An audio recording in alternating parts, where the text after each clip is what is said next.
Hello everybody, you got Mark coming to you, Garage Guy 879, coming to you from in front of the garage. Today I'm feeling really good about things. As a matter of fact, this is June the 3rd, 2015. As of this past March, I have laid down my cigarettes. I have been smoke-free now for 3 months. I tell you what, I feel a lot better. Food tastes better. I mean, you even get out here, wake up on a spring morning. Yeah, spring is in the air. That's not just an expression. You can actually smell spring in the air a lot better. Now, I'm not going to be one of these guys that say, hey, everybody should quit smoking, because who knows, I might relapse. So, other than that, I've just got to say, I feel 100% better. There's only one downside to it. I got on a scale the other day. Since I quit smoking, I packed on 23 pounds. Yeah, I got up, my jeans were feeling pretty tight. I decided I better get on the scale. 23 pounds. I get thinking about it. I've been replacing the nicotine with food, so I'm cutting that down too. Alright. Anyhow, another reason I'm in a good mood. Earlier this year, back in January, I had bought a single shot shotgun. It was a 20 gauge H&R model SB1. And it was decent. It was your plain Jane, no frills, no bells and whistles type of shotgun. And I uploaded the video about it back, first week of January. But I never did shoot it. Why? Well, I'd look at it and look at it and look at it, and the more I looked at it, the less I liked it. It had to do with, well, that daggone cheap-ass looking finish it had on the receiver. Excuse my language. I just couldn't get past that, alright? Let's look at a little segment right here down at my house I filmed here on the computer. I got pictures of that other single shot. Let's take a look. Well, right here's some pictures that I took of the H&R back in January when I first got it. Actually, it's a very nice looking shotgun. It's got some nice wood on it. Receiver looks okay. Just a regular plain Jane shotgun. Of course, there's a barrel. We'll get back to this picture in a minute. Like I said, got some nice wood on it. There's the receiver again. And there it is, new in a box. Now, let's go back to this. Right here's the reason that I just didn't like it. The receivers had been coming out with a, case hardened receiver. Alright, maybe this part right here. But this right here, now it's a dark black, kind of a, not a bright black, I would say maybe more of a denim black, faded. But anyway, it looked nice, but you touch it, it's like somebody had put a really thick coat of spray paint on there, and honestly, I just wasn't down with that. And these screw heads right here are bolt heads. They're plastic. I'm sorry, but you could tell a mile away they were plastic. That, just wasn't my thing right there. I'm sure the shotgun would have functioned well. Probably would have had no problems with it. May have lasted a lot longer than I thought it would, but I just couldn't get by this. So I went ahead and sold it. Well, here we got it, propped right up here on the hood of the banana truck. Let's take a look at it. This is your plain Jane, no frills, no bells and whistles, single shot shotgun.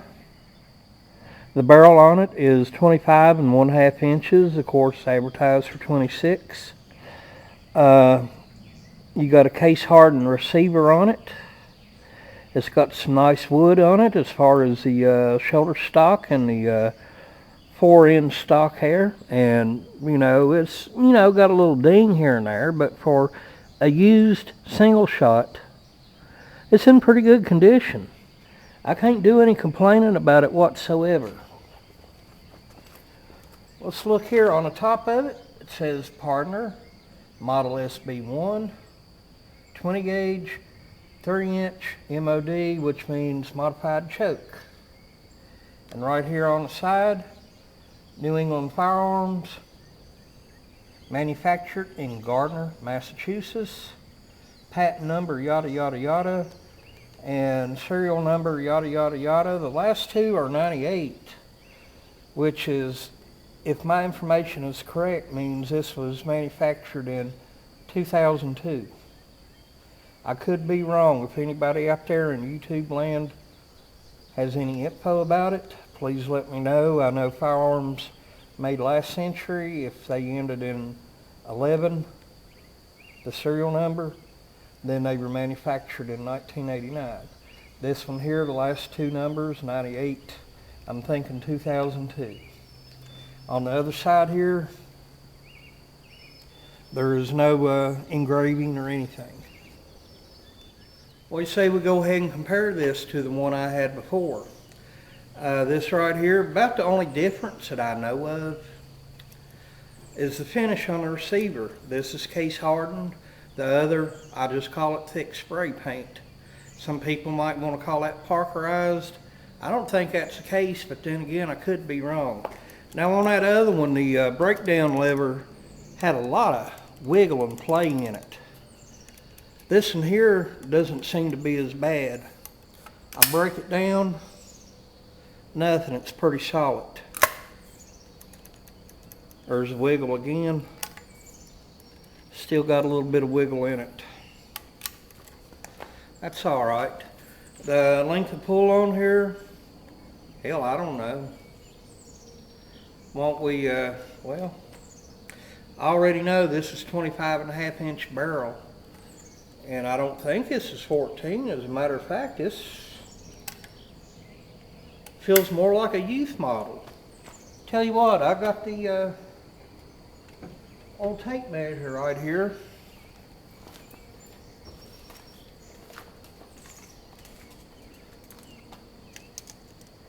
We go from right there to there.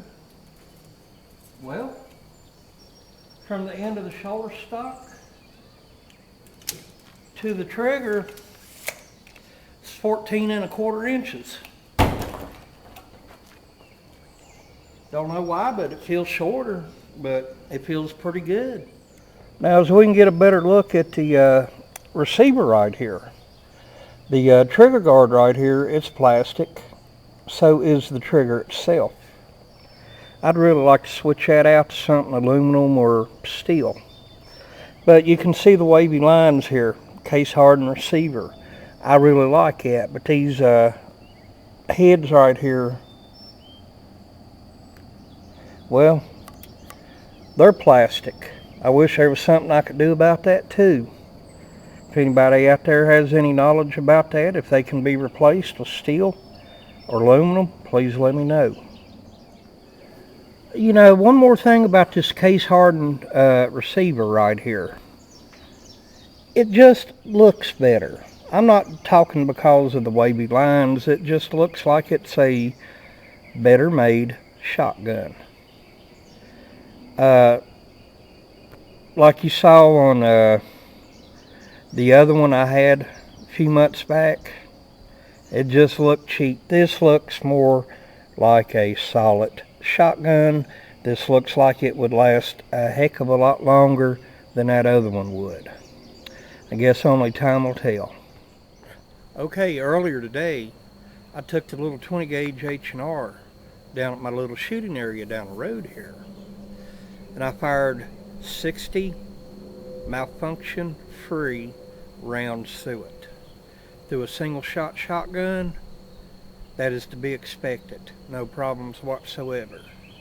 Now I got probably maybe about 15 or 20 of those rounds on film here, so We'll go ahead and take a look at those, but before we do, 60 rounds through a 20 gauge, even with birdshot, after a while it can get your shoulder a little sore. And from what I've seen, well, ruby red. Hey, I just call that a badge of honor, okay? Let's watch these shooting clips. Alright, as you can see hanging right there, I've got 4 partially filled 2-liter bottles, and I'm going to be standing about 5 yards away, and I'm going to be using Winchester number 7.5 birdshot. I'm just going to be checking for functionality.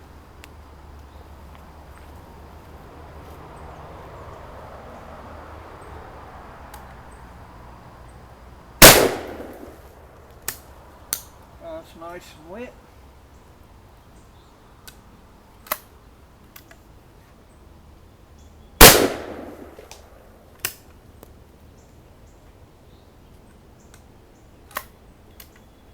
There we go. Ha ha.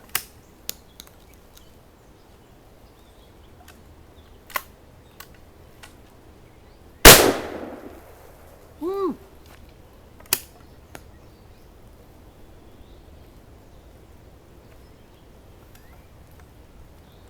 Stand back a little farther, see what we can do to,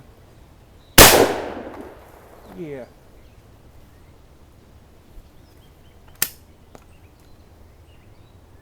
All's well that functions well. As you can see, this splatter target right here is filled with holes from a 9mm. No use in wasting a target, but I would like to check out the spread pattern on this 7.5 birdshot. I'm going to be standing back about 5 yards, which is a pretty reasonable self-defense range. And if I ever have to use this 20 gauge during a self-defense situation, I'd just like to get an idea of, you know, what it'll do. I know I can watch other videos of it, but I'm one of these, I gotta see it for myself.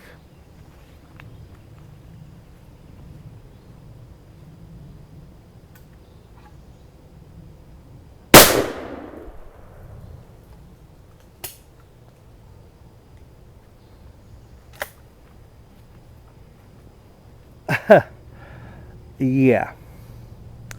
Okay, one thing. I did this in another video. Same thing happened to me when I was reviewing a Ruger LCR 38. I forgot to put my daggone earplugs in. Ow. Well, let's get back to this as soon as my ears stop ringing. Be right with you. Here's a product of days gone by. A regular antenna-fed television. A victim of digital broadcasting, cable television, satellite television, and internet streaming services. Even YouTube. Yep, if you got internet, you can pretty much see what you want, when you want. What do you say we send this trusted friend out with a bang? Let's put about 4 or 5 rounds into the tube. Give it a proper farewell.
Well, I hope y'all enjoyed watching that.